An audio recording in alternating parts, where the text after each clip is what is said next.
If you're using minoxidil for male or female pattern hair loss and you're just not seeing the results that you want, it's probably not because it doesn't work. It's because you're applying it wrong. So by the end of this video, you are going to know exactly how to use minoxidil the right way so you stop wasting time, money, and most importantly, hair. And I will warn you, these 3 mistakes are so common, almost everyone makes them. If this is our first time meeting, I am dermatologist Dr. Abby Waldman. I'm Associate Professor of Dermatology at Harvard Medical School, and I've been practicing for more than 12 years. I also use minoxidil myself for female pattern hair loss. And these mistakes are so common, I've even made a few of them myself over the years. So let's get into it. Mistake number 1, the timing error. Now, most people are not applying minoxidil often enough or for long enough. So for the best results in men, you actually want to be using the 5% minoxidil twice a day. And for women, it is once a day for the 5% or twice a day if you're using 2% strength. Now,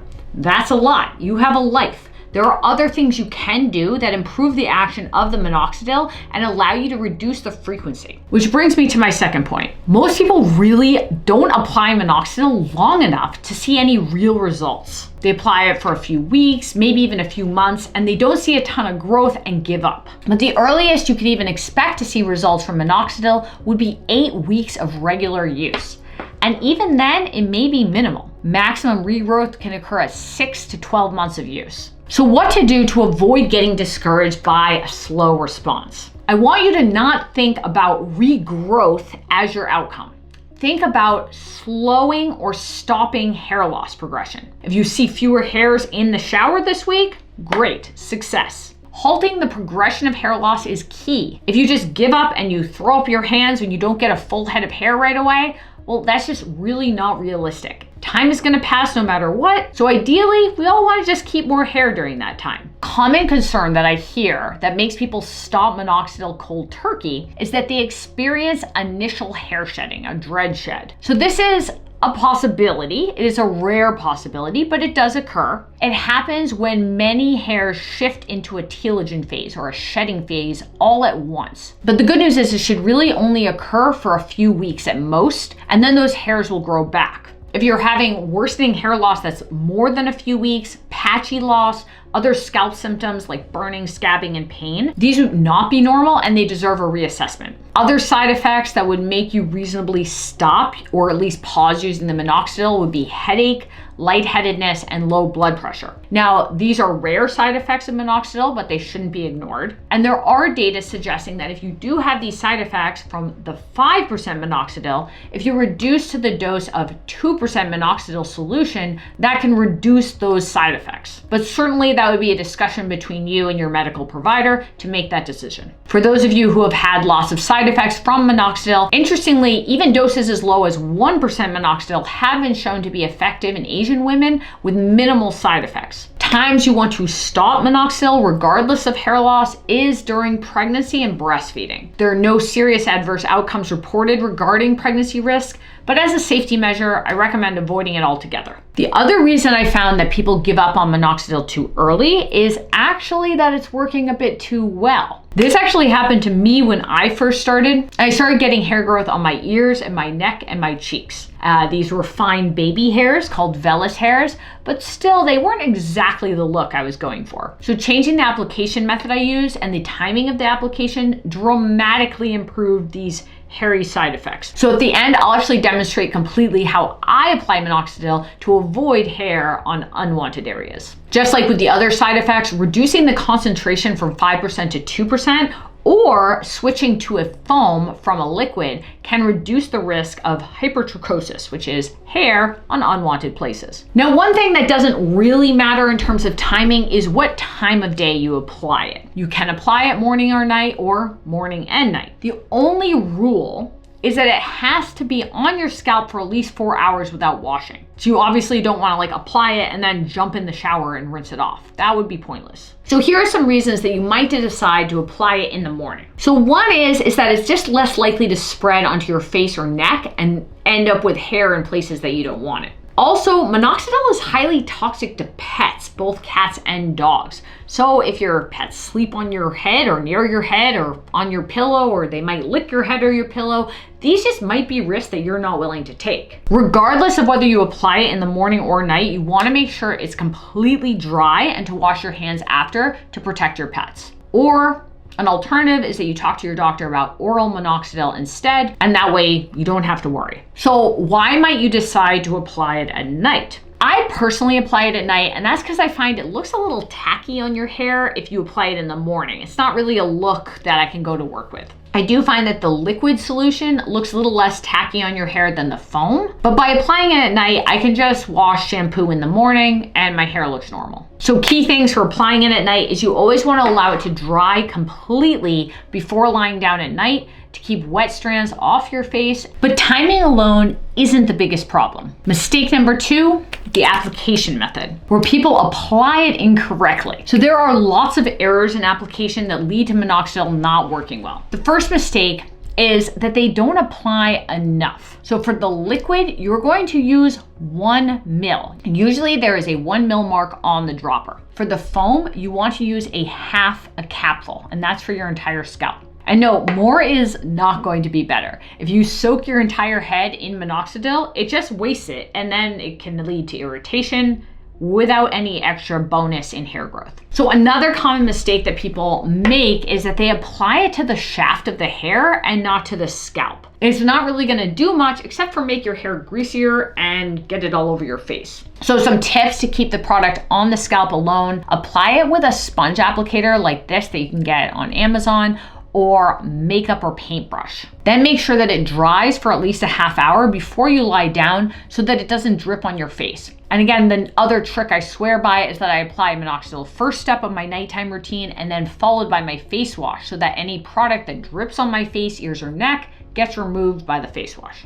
A third mistake that people often make is applying it to a wet scalp. They get out of the shower, you apply your minoxidil, but a wet head dilutes the product and makes it less effective. I'll demonstrate this more later, but essentially you want to spread your part into sections and then apply to each area you want to treat. What doesn't matter too much is choosing a foam versus a liquid. Both formulations work well, so really choose whatever you're going to stick with. That is best. I'll talk a little bit more about absorption, but generally right after you apply it, you want to boost absorption by massaging the scalp. Now, not the hair, the scalp. You can do this with your fingertips, or you can use one of these little silicone scalp massagers. I think these can be really key to not just like getting it all over your fingers and hands. Another pro tip is that dropping your head below your knees can actually increase the blood flow to your scalp. And if you do that while you're massaging, that increased blood flow to the hair follicles will improve growth. And that gravity trick is actually gonna work regardless of whether you're using minoxidil. Mistake number 3 is the absorption killer.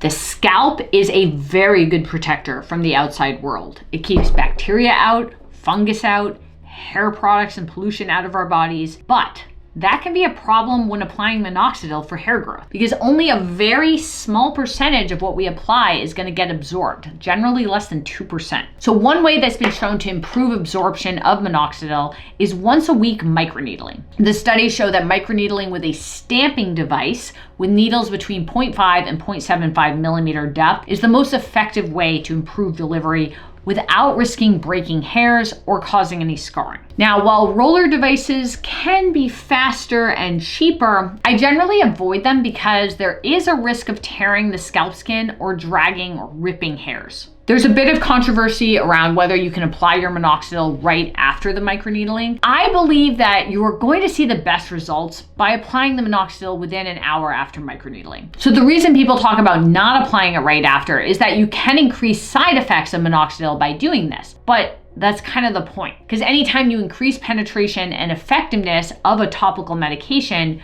you're also going to increase the risk of any potential side effects. So one thing you should know is that applying minoxidil immediately after microneedling can sting, because there's typically an alcohol mixed in with the minoxidil. I find that waiting about 2 to 5 minutes reduces that immediate stinging feeling. Other tips and tricks for improving absorption might surprise you. One is applying tretinoin or adapalene. This is an over-the-counter retinoid available in the US. You apply that to your scalp prior to the minoxidil. So these retinoids in particular have a strong avidity for the hair follicle itself, and so they increase penetration of drugs into the hair follicle. They can also increase blood flow to the hair follicle. It's possible to get the minoxidil compounded. So you would apply the tretinoin or the adapalene first before your minoxidil, or you can actually have a compounding pharmacy put them together so that you apply just one thing at a time, but you do need your physician to prescribe that. Now, just like microneedling, anytime you increase absorption, then you can increase potential side effects, particularly irritation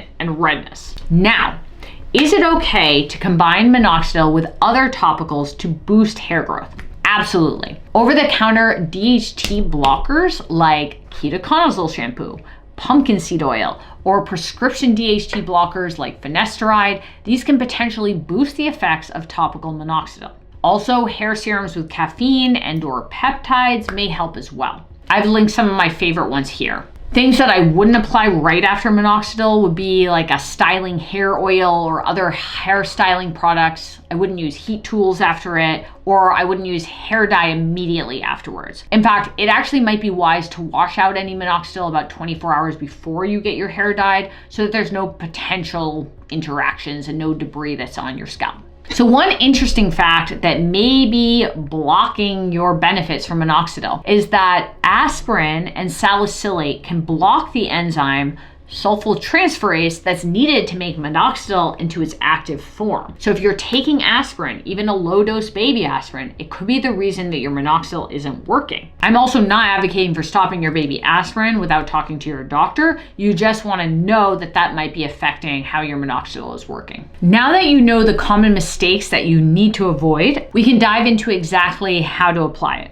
But first, make sure you're subscribed. I upload videos like this regularly that will allow you to have the best hair and skin that you possibly can. This is essentially the takeaway from everything we discussed, exactly how to apply minoxidil for the best results. So 1, you want to use the strongest evidence-based formulation that you can tolerate and stick with. So for most adults with pattern hair loss, that is going to be the 5%. You want to use an appropriate schedule. So ideally for men, you're going to use it twice a day. For women, you're going to use it once a day. And then you're going to use whatever formulation you can tolerate. You want to apply it to your scalp, not the hair, and you want to apply it to a dry scalp and leave it on for about 4 hours. You want to make sure that you're using that whole 1 ml of liquid or a half a capful of foam for the entire scalp. You don't have to use it on your entire scalp. You can just use it in the areas that you're losing hair. And just know that generally the top of the scalp, called the vertex, has a better response than the front of the scalp. You want to massage with your fingers or a silicone scalp massager if you have one. Make sure it absorbs well and dries before applying any hair serum. Don't reassess too early. You might get discouraged and stop. Around 4 to 6 weeks, you should be seeing less hair shedding in the shower and on your hairbrush. That being said, don't freak out if there's a little shedding at first in the first few weeks. If you're getting an irritated scalp, just change the vehicle before abandoning the drug altogether, because the foam often is less irritating than the liquid.